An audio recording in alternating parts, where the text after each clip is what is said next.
Hi అండి అందరికీ welcome back to my channel dream world Rishitha. ఈరోజు వీడియోలో నేను నాగుల చవితి ఎలా జరుపుకున్నాను అన్నది మీకు చూపిస్తున్నానండి. మీ అందరికీ కూడా నాగుల చవితి అండ్ నాగుల పంచమి శుభాకాంక్షలు. సో ఇది మా దేవుడి గది అండి. మార్నింగ్ 4:30కి లేచాను. 4:30కి లేచి నేను దేవుడి పూజ చేసేసుకున్నాను చక్కగా. అండ్ పుట్టకి వెళ్ళాలి కదా పాలు పోయడానికి, అక్కడ ప్రసాదం చేయాలి. సో నువ్వుల ముద్దలు, చలివిడి అంటే బియ్యం పిండి ప్లస్ బెల్లము, నువ్వుల ముద్దలు అంటే నల్ల నువ్వులు ప్లస్ బెల్లము కలిపి మనం గ్రైండ్ చేస్తామన్నమాట. సో అన్నీ సర్ది పెట్టుకున్నానండి. అండ్ పేలాలు కూడా మనం తీసుకెళ్తాము. అండ్ పెసరపప్పు, నానబెట్టిన పెసరపప్పు కూడా తీసుకెళ్తాం ప్రసాదంగా. అండ్ పాలు అండ్ వాటర్ అనమాట, కొబ్బరికాయ, ఇవన్నీ కూడా సర్ది పెట్టుకున్నాను. ఇది పుట్ట అండి. చందానగర్లోని ఒక శివాలయంలో ఇట్లా ఇంత పెద్ద పుట్ట ఉంది.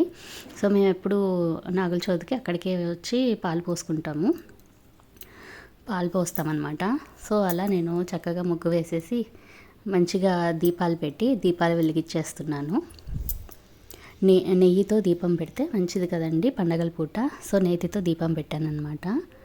అండ్ ఇలా దీపాలు పెట్టాక మనము కొబ్బరి గిన్నె, ఎండు కొబ్బరిలో మనం బెల్లం పెట్టి ఒక చిన్న ముక్క బెల్లం పెట్టి పాలు పోస్తామన్నమాట.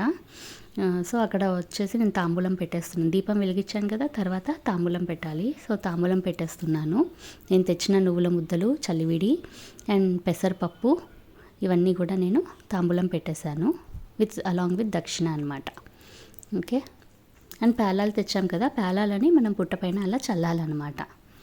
అండ్ తర్వాత ఒత్తిపత్తి అండ్ మనము దారాలు చేసుకుంటాం అన్నమాట.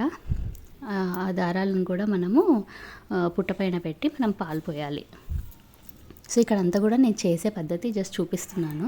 సో చెప్పాను కదా, ఎండు కొబ్బరిలో బెల్లం పెట్టి మనము పాలు పోయాలి. అలాగో అక్కడ కనిపిస్తుంది కదా ఒత్తిపత్తి అండ్ పైన దారాలు. సో ఇలా నేను పుట్టకి పాలు పోసాను అనమాట.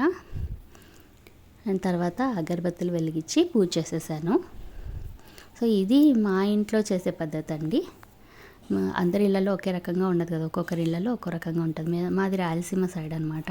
సో కర్నూలు. సో అక్కడ మా సైడ్ ఇలానే చేసుకుంటాం అనమాట. సో ఇలా పుట్ట చుట్టూ లాస్ట్లో ఒక 3 రౌండ్లు వేసేసి తిరిగి ఇంటికి వచ్చేసామన్నమాట. అండ్ అక్కడ శివాలయం ఉంది, మీకు కనిపిస్తుంది కదా, అది ఒక శివాలయం అనమాట. తర్వాత నేను వెళ్ళి అక్కడ శివాలయంలో దర్శనం చేసుకొని మళ్ళీ మేము ఇంటికి వచ్చేసాం అనమాట. ఇంటికి వచ్చాక మా ఇంట్లో పద్ధతి ఏంటంటే వాటర్ అన్నది మేము అలా గోడని తడిపేసి, సో అలా గోడ పైన మేము పుట్టమన్ను తీసుకొస్తాం అనమాట. పాలు పోసాక ఆ పుట్టమన్నుతో నాగమయ్య ప్రతిమలను అలా గోడ పైన మేము గీస్తామన్నమాట. తర్వాత దానికి పసుపు కుంకుమ పెడతాం.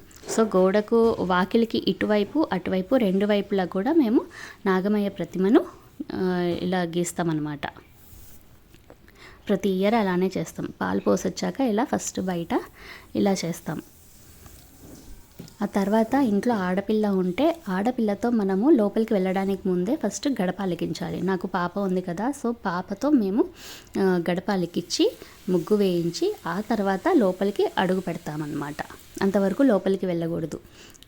సో ఇప్పుడు మేము లోపలికి ఎంటర్ అవుతున్నాం. సో ఇలా ఎంటర్ అయ్యాక ఆడపిల్ల ఉన్నవాళ్ళు తండ్రికి కళ్ళు తుడవాలి. అండ్ మా డాడీ అనమాట తను. సో మనవరాలే కాబట్టి కళ్ళు తుడుస్తుంది. కళ్ళు చెవులు తుడవాలన్నమాట వాటర్తో. తుడిచాక పుట్టమన్ను తెచ్చింటాం కదా, ఆ పుట్టమన్నును కూడా కళ్ళకి చెవులకి పట్టించాలన్నమాట. సో మా పాప ఆ పని చేస్తుంది ఇప్పుడు. వాళ్ళ డాడీకి అండ్ వాళ్ళ తాతయ్యకి ఇద్దరికి కూడా పూస్తుంది. అండ్ తర్వాత మా డాడీకి, నేను కూడా ఆడపిల్లని కదా, సో నేను కూడా మా డాడీకి చేయాలన్నమాట. సో నేను కూడా నెక్స్ట్ సేమ్ ప్రాసెస్ మా డాడీకి చేస్తానన్నమాట. సో మా డాడీకి నేను కూడా కళ్ళు తుడిచి తర్వాత చెవులు తుడిచి అండ్ పుట్టమన్నుతో నేను కళ్ళను మళ్ళీ చెవులను పట్టిస్తాను అనమాట. కళ్ళకి చెవులకు పట్టిస్తాను పుట్టమన్నుని. అండ్ ఆ తర్వాత మనము దారాలు చేసుకుంటాం కదా, 5 లేదా 9 పోగులు వేసి మనం దారాలు చేసి అవి పుట్టపైన పెట్టొస్తాం కదా, వాటిని తెచ్చుకొని మళ్ళీ అందరము చేతికి కట్టుకోవాలన్నమాట. సో అలా నేను ఇప్పుడు అందరికీ చేతికి కడుతున్నాను. అండ్ నాకు మా వారు కడతారు, పాపకి మా వారు కడతారు అనమాట. సో ఇలా కట్టుకున్నాక మనము అక్షింతలు ఇవ్వాలి వాళ్ళ చేతికి. అక్షింతలు ఇచ్చి దీవించమని అడగాలి డెఫినెట్గా. సో అప్పుడే పూజకు సంపూర్ణ ఫలం అనమాట. సో అలా మా పాప చూడండి ఓపిక లేదు అసలు. సో మరి అక్కడి నుంచి లేచి నడవలేక పాక్కుంటూ వస్తుంది. ఇప్పుడు వాళ్ళ తాతయ్య వాళ్ళ డాడీ తనకి మనీ ఇచ్చారనమాట. సో తర్వాత నేను కూడా డాడీకి అండ్ మా వారికి ఇద్దరికి కాలు మొక్కాను. సో డాడీ కూడా నాకు మనీ ఇచ్చారు అండ్ మా వారు కూడా నాకు మనీ ఇవ్వాలన్నమాట. కానీ ఆడ నన్ను ఏడిపిస్తున్నాడు, నేను ఇవ్వను పో అంటున్నాడు అనమాట. లేదు నాకు కావాల్సిందే అని అడుగుతున్నా. సో ఈ వీడియో కనుక మీకు నచ్చితే please like, share and subscribe to my channel.